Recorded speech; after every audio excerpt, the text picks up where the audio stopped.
Hello, hello မင်္ဂလာပါဦးစင်အခုညဝေပေးခြင်းတဲ့အကြောင်းအလေးကတော့တိတိချစ်တည်ဆိုတာနဲ့ပတ်သက်ပြီး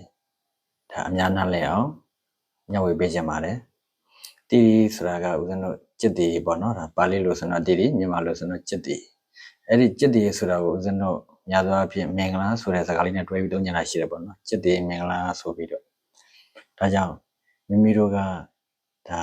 တိတိဝန္တချစ်တည်ရှိတဲ့ပုဂ္ဂိုလ်ဖြစ်ခြင်းနဲ့တိတိကေဟာမိမိနေထိုင်တဲ့နေထိုင်ရာအိမ်နေရာပတ်ဝန်းကျင်ကိုလည်းจิตတည်ရှိတဲ့အင်္ဂေဟာဖြစ်ခြင်းတယ်ဒါကြောင့်မို့မိမိတို့က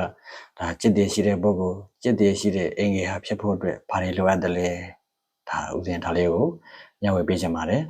ဒါပထမဆုံးအနေနဲ့จิตတည်ဆိုတာဘာလဲဆိုရင်တိရိတိပုံညပညာနာမေတ္တာအဓိဝဆနအဲ့လိုဆိုရနော်จิตတည်ဆိုတာပုံည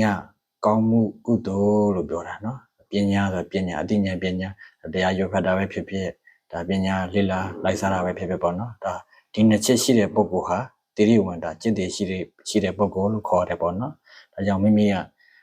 จิตတည်ရှိတဲ့ပုဂ္ဂိုလ်ဖြစ်ခြင်းနဲ့ဆိုရင်နံပါတ်1ကုသိုလ်ကောင်းမှုရှိသူဖြစ်ရမယ်ဒါနေ့စဉ်ဒါ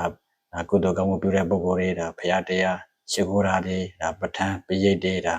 စာတီတို့ကိုရွတ်ဖတ်ပူဇော်နေတဲ့ပုဂ္ဂိုလ်တွေဟာလေတိရိจิตတည်ရှိတဲ့ပုဂ္ဂိုလ်လို့ခေါ်တယ်ပေါ့နော်နောက်ပြီးတော့အခုတရားဓမ္မတွေကိုရွတ်ဖတ်ပြီးတဲ့အခါမှာမိမိကနားလည်သဘောပေါက်အောင်လုပ်ပြီးတော့လိုက်နာကျင့်သုံးတာဟာလည်းပညာဖြစ်တယ်ပညာဖြစ်တဲ့အတွက်မိမိရဲ့จิตတည်ရှိတဲ့ပုဂ္ဂိုလ်လို့ခေါ်တယ်နော်ဒါကြောင့်မိမိက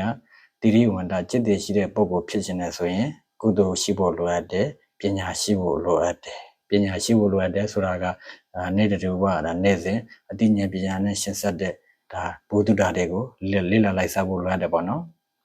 ဒါမှသာလေမိမိတို့ကတိရိဝန္တာจิตတည်ရှိတဲ့ပုဂ္ဂိုလ်ဖြစ်လိုက်မယ်ဒုတိယတစ်ခုကတိရိကေဟာမိမိနေတဲ့အိမ်ကိုจิตတည်ရှိတဲ့အိမ်ဖြစ်ဖို့ဆိုရင်လည်းဒါမိမိအိမ်မှာနေထိုင်တဲ့ပုဂ္ဂိုလ်တွေဟာဒါကုသိုလ်နဲ့ရှင်ဆက်တဲ့အလုပ်တွေကုသိုလ်နဲ့ရှင်ဆက်တဲ့အပြောတွေကုသိုလ်နဲ့ရှင်ဆက်တဲ့အမှုရာတွေကိုပြုလုပ်နေဖို့လိုအပ်တယ်ဒါမိမိတို့အိမ်သူအိမ်သားတွေအားလုံးဟာကုသိုလ်ရှိတယ်ဆိုရင်အဲ့ဒီအိမ်ဟာတိရိကေဟာจิตတည်ရှိတဲ့အိမ်ဖြစ်ပါလိမ့်မယ်နော်ဒါနောက်ပြီးတော့ဒါဒီဉာဏ်ပညာနဲ့ပတ်သက်ပြီးဒါဘုရားတရားဒါပေပဋ္ဌာန်းတွေကိုရွတ်ဖတ်ပူဇော်တယ်အဲ့ဒါလဲဒါမိမိအဲ့ဒီအိမ်မှာပူဇော်တယ်ဆိုတဲ့နဲ့ပတ်သက်တဲ့ပတ်ဝန်းကျင်လူတွေလည်းပူဇော်တယ်ဆိုရင်ဒါမိမိတို့အိမ်ဟာလည်းတိရိကေဟာจิตတည်ရှိတဲ့အိမ်ဖြစ်ပါလိမ့်မယ်နောက်တစ်ခုကျတော့အိမ်ကြီးจิตတည်ဘုရားကမ်းမှာနေတဲ့ဒီအိမ်ဒီနေရာတနေရာမှာจิตတည်ရှိမရှိဆိုရင်မိမိတို့ကဘုရားကမ်းကိုကြည်လေသိတာဘုရားကမ်းမှာတောက်တော်ရည်တွေကလည်းမလဲဘုရားဘက်နဲ့ညှိုးနေပြီဆိုရင်ဒါဒီအိမ်ကจิตတည်မရှိတဲ့အိမ်လို့ခေါ်ဆိုရမယ်ပေါ့နော်ဒါကြောင့်မိမိတို့ကจิตတည်ရှိတဲ့အိမ်ဖြစ်ဖို့အတွက်ဘုရားဘက်မညှိုးဖို့လိုတယ်ရှေ့ဆရာတော်တွေဆိုထားတဲ့စကားတစ်ခုရှိတယ်ဘာလဲဆိုရင်ဒါဘုံတကူမညှိုးခြင်းဘုရားပန်းမညှိုးဖို့လိုအပ်တယ်နော်ဒါကြောင့်မိမိတို့ကမိမိတို့ရဲ့အိမ်ကိုမှရှိတဲ့ဘုရားကမ်းကိုဒါပန်းတွေကိုမညှိုးအောင်လဲပြုဆိုင်ပြီးတော့ဘုရားရှိခိုးနေတဲ့ဒါပူဇော်